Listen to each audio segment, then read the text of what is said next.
Soldadura por arco eléctrico. Tenemos que los procedimientos de soldadura más empleados a nivel industrial son aquellos que en la fuente de calor tienen como origen un arco eléctrico. La soldadura por arco eléctrico consiste en someter a dos conductores que están en contacto a una diferencia de potencial para que se establezca entre ambos una corriente eléctrica. Tenemos que existen diferentes motivos principales para establecerse un arco eléctrico. Uno de ellos es que genera una concentración de calor en una zona muy delimitada. También porque puede alcanzar temperaturas muy elevadas, mayores a 5000 grados centígrados. Y porque también puede establecerse en una atmósfera artificial. Tenemos que permite la posibilidad de realizar diferentes formas de soldadura según sea el caso necesario.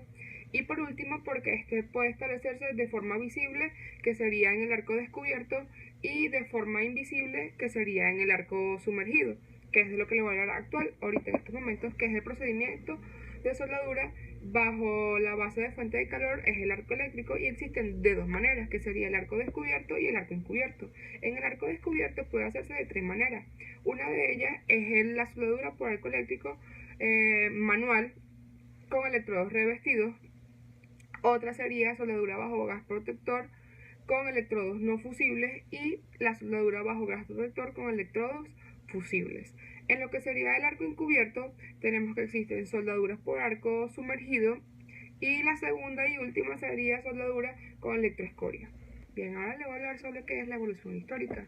La soldadura con arco se inició en Suecia a principios del siglo, cuando Kepler inventó el electrodo revestido.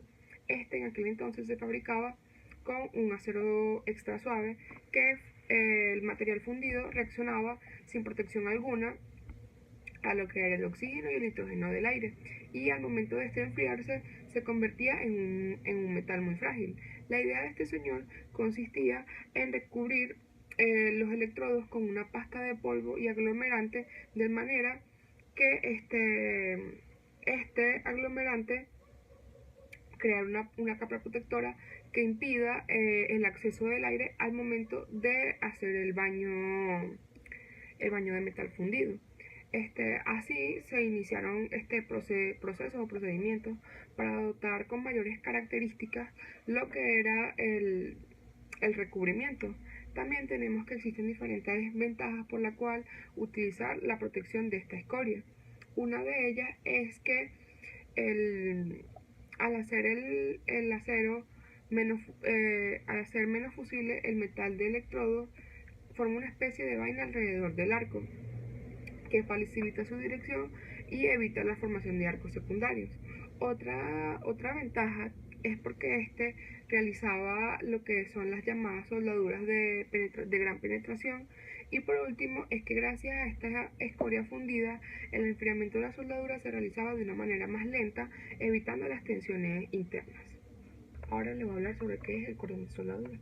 Tenemos que se puede distinguir por las diferentes partes que posee, que se pueden ver en esta imagen, las cuales serían el lado, la cara, la raíz, la garganta, el pie, la zona de transición, la zona de penetración y la zona de soldadura. Tenemos que la zona de soldadura es la parte central del cordón y está formada fundamentalmente por el metal de aportación.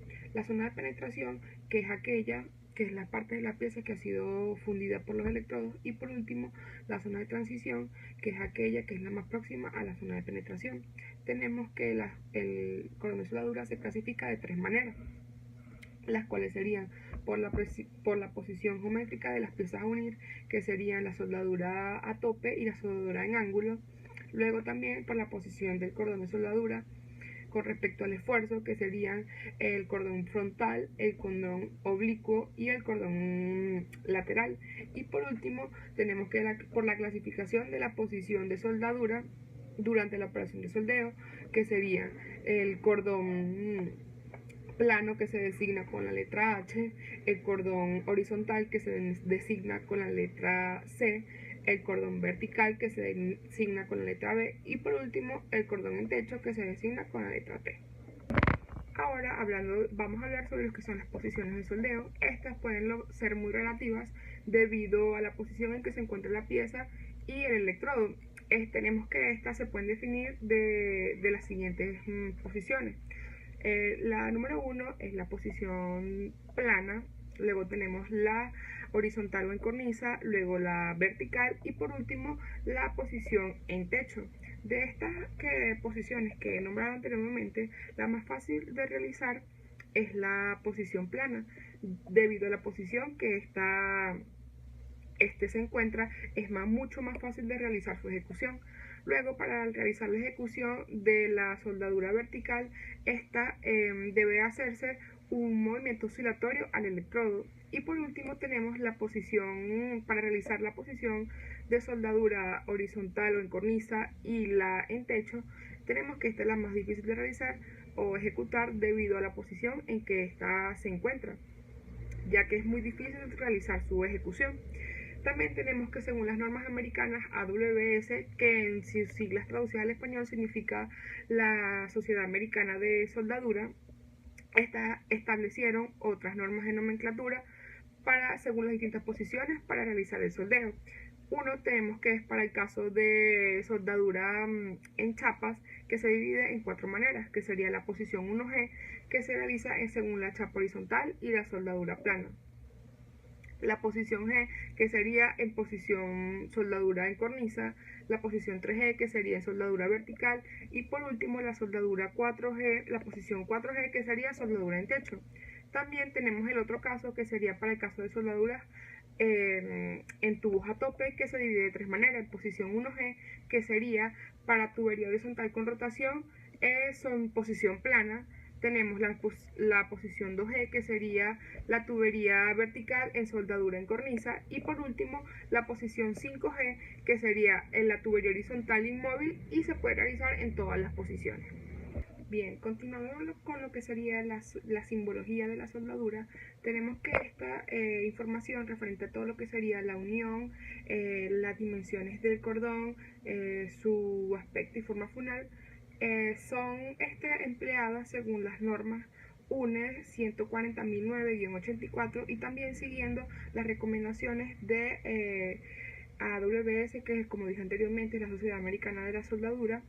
En la siguiente imagen que se va a mostrar continuamente se ilustra cómo sería o cómo se representaría básicamente gráficamente la soldadura por arco eléctrico.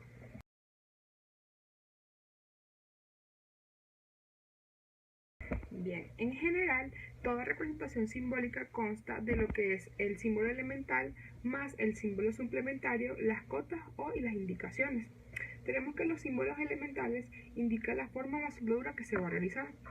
Los símbolos suplementarios son aquellos que caracterizan la superficie exterior de la soldadura. Las cotas son aquellos que deben indicar el espesor del cordón y la longitud a todo lo largo en caso de no ser continua. Y por último, las indicaciones complementarias, que se pueden añadir información en caso de que se requiera ciertos aspectos de interés que no se conozcan.